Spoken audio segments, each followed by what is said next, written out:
Olha, o João é um empreendedor, eu empreendo há muito tempo, né? Muitos anos fazendo, já tive vários negócios na economia tradicional. E em 2009 resolvi virar investidor, né? Depois de ter empreendido, depois de ter um e-commerce, o último negócio que eu tive lá é um e-commerce de ingresso. E esse e-commerce de ingresso eu entendi que precisava captar investimento. E aí eu digo, cara, aí fui buscar investimento, recebi não.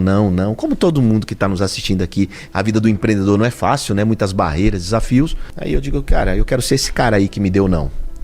E aí virei investidor por conta disso, desse desafio. Fui desafiado e eu disse, eu quero ser você. E aí virei investidor, é simples assim. Por que você escolheu investir em startup? Assim, o que você vislumbrou nesse mercado? E já dando continuidade na pergunta, por que você decidiu começar nesse mercado? Bom, então vamos lá. É óbvio que existem vários modelos, várias formas de você investir o seu dinheiro, né? A sua reserva. E aí esse é o grande lance, né? De como você olhar para a sua carteira, olhar para o seu bolso, né? E dizer assim, cara, eu vou deixar 5% para renda fixa, 10% no Tesouro Direto, 30% em ações, mais risco, menos risco. Mas e startups no processo, né? Eu descobri que investir em ação, de alguma forma, era investir em startup. Só que no começo, as ações, as empresas já são estruturadas, elas já estão lá em cima, são empresas maduras, digamos assim. E aí ela abre a oferta pública e bota a ação dela numa corretora qualquer, num banco, e aí você vai lá e compra. E por que não eu comprar uma empresa que ainda não está com oferta pública, ainda não está estruturada? Por que não arriscar meu dinheiro e ganhar muito mais baseado no valuation delas? Então, lá no começo, ela está com valuation lá de R$1 milhão, R$500 mil, valor de mercado. Ou às vezes até nem tem valor de mercado. O empreendedor não sabe nem como calcular isso. E aí eu identifiquei que ali era uma oportunidade. Olhando o mercado de acionário, o mercado de capitais, eu digo, cara, essa empresa um dia vai ser gigante. E por que não investir agora e acompanhar o crescimento dela e ganhar muito mais lá na frente?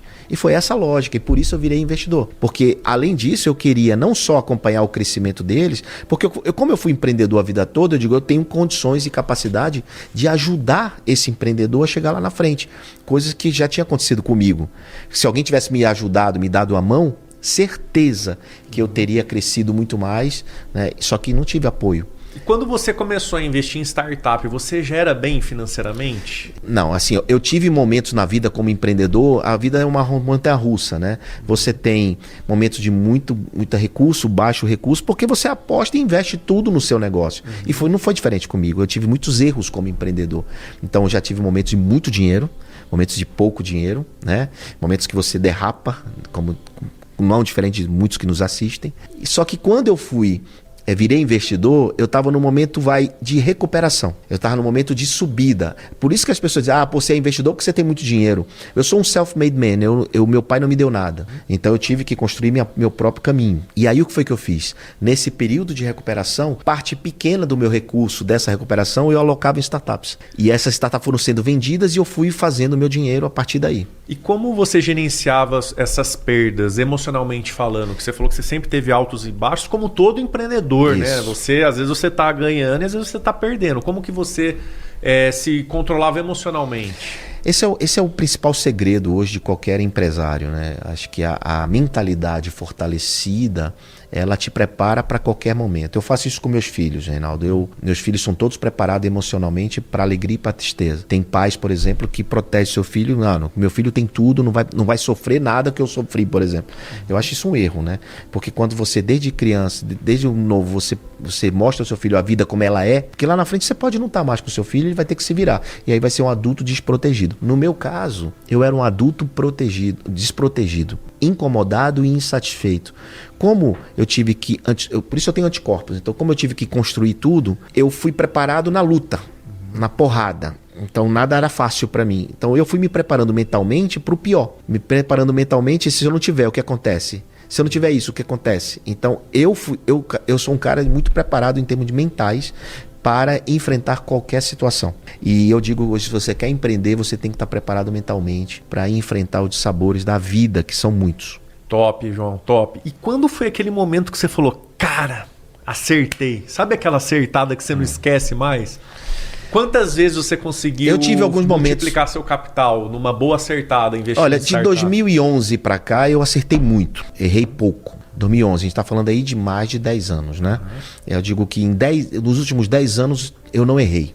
Pois se eu não errei, é sinal de que eu cresci muito mais do que eu cresci no período, por exemplo, de 2000 a 2010. De 2000 a 2010, eu cresci e caí, cresci e caí, cresci e caí. Porque eu não tinha o aprendizado que eu tenho hoje. Eu não tinha sabedoria, não é aprendizado, eu não tinha sabedoria que eu tenho hoje. Né? Hoje eu sei aonde eu entro, aonde eu saio, de que forma eu vou. Quais os critérios que você utiliza para escolher? O que você analisa numa empresa? Então, aí eu preciso completar o raciocínio para poder te explicar isso, né? Porque foi isso que me fez fortalecer, né? Foi exatamente entender nesse período de 10 anos quais foram meus erros. E esses erros que eu cometi, eu mostro hoje, nesse período de últimos 10 anos, eu analiso numa empresa, num empreendedor, coisas que eu fiz errado. Então, a análise para investir ou não num projeto vai muito desses meus erros que eu cometi. Então, muita coisa do que eu escrevo, do que eu falo, do que eu faço, foram coisas que eu fiz, que eu errei, que eu acertei.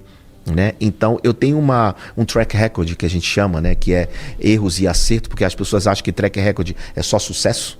Não, mas track record é também as quedas que você levou, né? Porque isso te fortalece. Eu digo, quando eu olho um empreendedor, por exemplo, que eu digo assim, vou investir nesse cara ou não, o cara diz assim, poxa, João, eu tô ruim, não tenho dinheiro para pagar a luz.